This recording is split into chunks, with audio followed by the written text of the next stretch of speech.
BJP आह भी करती है तो हो जाती है बदनाम, और सेकुलर पार्टियां कत्ल भी करती हैं तो चर्चा नहीं होता। मेरे अजीज दोस्तों, मैं आज आपको कुछ तफसीलात से आगाह करना चाहता हूं।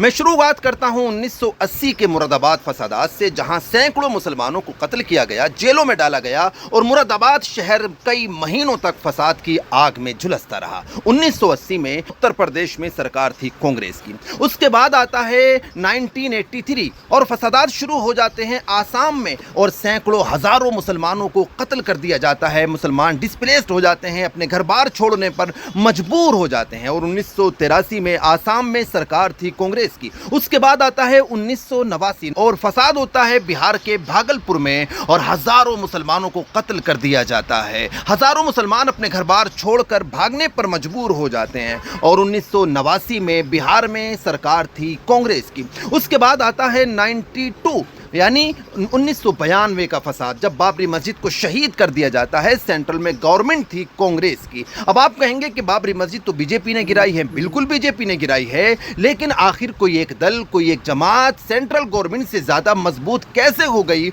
और उन्होंने कानून को हाथ में लेकर किसी एक तामीर को, किसी एक इमारत को मजहबी नफरत की बुनियाद पर कैसे गिरा दिया। तो इसकी सीधी सी जिम्मेदारी बनती है सेंट्रल गवर्नमेंट की, जिसने वादा किया था कि बाबरी मस्जिद की हिफाजत की जाएगी। बहरहाल उसके बाद 1998 में सरकार गिर जाती है और बीजेपी की सरकार बनती है। फसाद होता है 2002 गुजरात का, जो कि बीजेपी के पीरियड में हुआ है। ये वो कलंक है जो बीजेपी पर लगा हुआ है। 2004 में फिर से सरकार बनती है कांग्रेस की, और होम मिनिस्टर बनते हैं शिवराज पाटिल। शिवराज पाटिल के होम मिनिस्टर बनने के बाद मुसलमानों के खिलाफ एक अलग किस्म की मुहिम शुरू होती है कि मुस्लिम नौजवानों को दहशतगर्द बताकर और उस शुबे में उनको गिरफ्तार किया जाता है।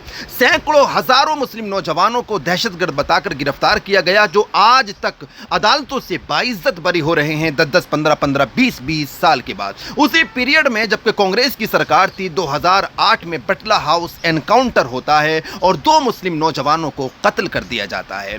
उसके बाद बहरहाल यूपी में 2013 में मुजफ्फरनगर का फसाद होता है, जबकि सरकार थी समाजवादी पार्टी की। मुजफ्फरनगर के फसाद में सैकड़ों मुसलमान कत्ल हुए, सैकड़ों हजारों मुसलमान डिस्प्लेस्ड हुए, घर बार छोड़ना पड़ा। यानी कि मेरा कहने का मकसद ये है कि ये सारे फसादात हुए हैं उन सेकुलर पार्टियों के दौरे इख्तिदार में, जिनको मुसलमानों ने हमेशा अपना मसीहा समझा और मसीहा समझकर उनको जिताया, और बीजेपी से मुसलमान नफरत करते रहे हैं। मेरा मानना यह है कि मुसलमान बीजेपी से क्यों नफरत करते हैं कि अगर हम बीजेपी की टोटली तारीख उठाते हैं तो इन सेकुलर पार्टियों के दौरे इख्तिदार के मुकाबले में बीजेपी के हिस्से में 5% भी फसादात नहीं आते हैं।